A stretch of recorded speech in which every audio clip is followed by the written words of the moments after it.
اعوذ باللہ من الشیطان الرجیم بسم اللہ الرحمن الرحیم ام حسبتم ان تدخلوا الجنة ولما یأتکم مثل الذین خلوا من قبلکم مستهم البأساء والضراء وزلزلوا حتى يقول الرسول والذین آمنوا معه متى نصر اللہ الا ان نصر اللہ قریب صدق اللہ مولانا العظیم۔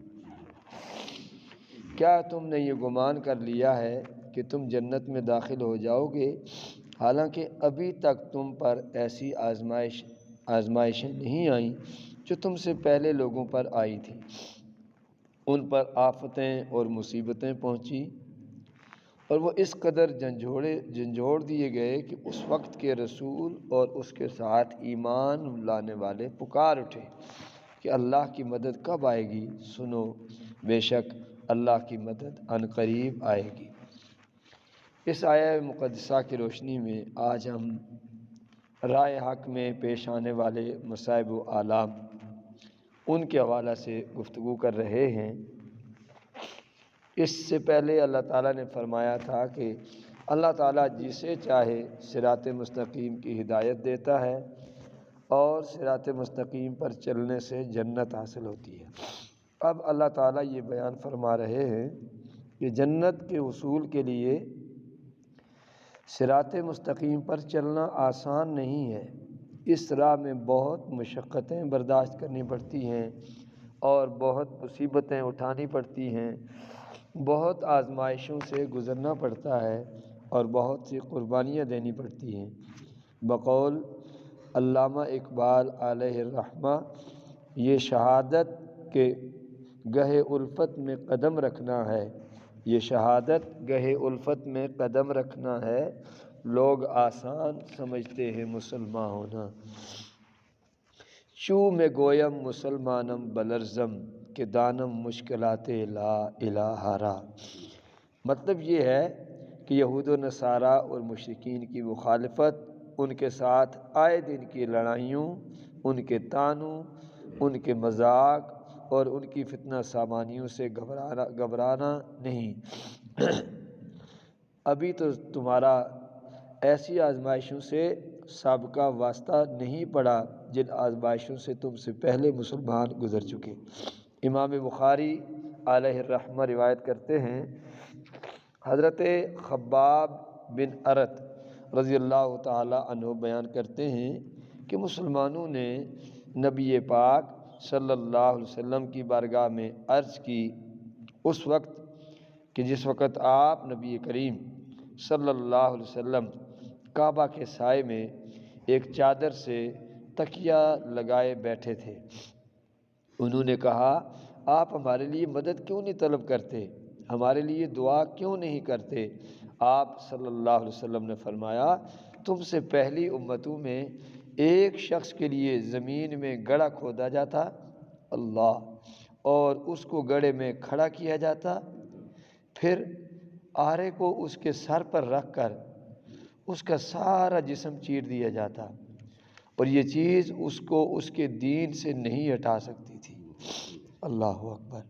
اور کسی شخص کے جسم کو لوہے کی کنگھی سے چھیل دیا جاتا، وہ کنگھی اس کے گوشت اور اس کی ہڈیوں کو کاٹتی ہوئی چلی جاتی اور اس کے پائے ثبات میں، اس کے قوت ارادہ میں، اس کی ہمت اور حوصلے میں ایک ذرہ برابر بھی جنبش نہیں آتی تھی، وہ اپنے دین پر ثابت قدم رہتا۔ صحیح بخاری جلد نمبر 1 صفحہ نمبر 510۔ اس آیت کے شان نزول کے متعلق کہ کیا تم نے یہ گمان کیا ہے کہ تم جنت میں داخل بھی کر دیے جاؤ گے اور تمہیں آزمایا بھی نہیں جائے گا؟ ایسا نہیں ہے۔ اس کے متعلق متعدد اقوال ہیں۔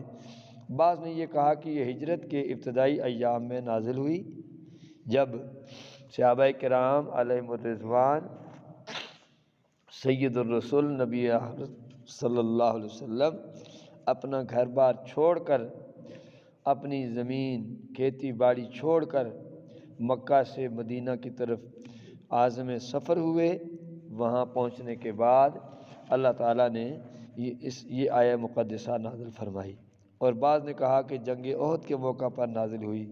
امام ابن جریر طبری نے قتادہ کے حوالہ سے یہ بیان کیا کہ یہ آیت جنگ خندق کے موقع پر نازل ہوئی، جب 5 ہجری میں کفار کی متعدد جماعتیں مدینہ پر حملہ آور ہوئیں اور مسلمانوں نے شہر کے گرد خندق کھود کر مدینہ کا دفاع کیا۔ ان دنوں میں سخت سردی پڑ رہی تھی اور مسلمانوں کے پاس ہتھیار اور خوراک کی بہت کمی تھی۔ یہود کے تعاون سے مشرکین کے متعدد قبائل نے مرکز اسلام کا محاصرہ کیا ہوا تھا۔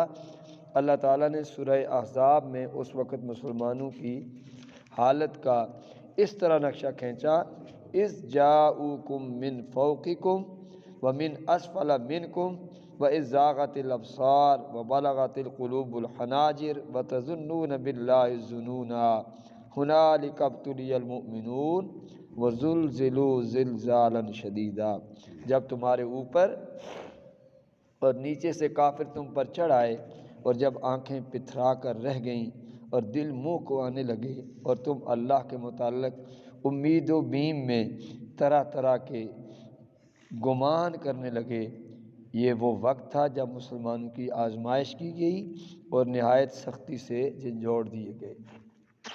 اس تمام تر گفتگو سے یہ چیز بالکل سامنے آئی کہ اللہ تعالیٰ کے جو بندے ہیں، اللہ تعالیٰ اپنے بندوں پر جو مصائب و آلام دین اسلام کے حصول کے وقت وہ جس آزمائش میں ڈالتا ہے، پھر اس آزمائش کے بعد وہ جنت کہ جس کی ایک اینٹ سونے کی، دوسری چاندی کی، درمیان میں گارا مشک و عنبر کا، اور جس کے اندر وہ نہر کوثر جیسی خوبصورت وہ نعمتیں کہ جس سے ایک جام پینے کے بعد زندگی بھر پیاس نہ لگے، یہ انہی کا مقدر ہے کہ جنہوں نے دنیا میں زندگی اپنے مالک کریم کی مرضی اور اس کے پیارے محبوب صلی اللہ علیہ وسلم کی منشا کے مطابق گزاری ہو، پھر اللہ تعالیٰ دنیا کی عزتیں اور آخرت کی عزتیں بھی انہی کا مقدر فرما دیتا ہے۔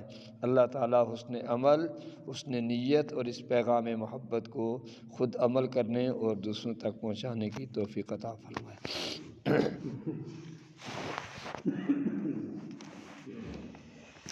آمین۔ اللہم صلی علی محمد۔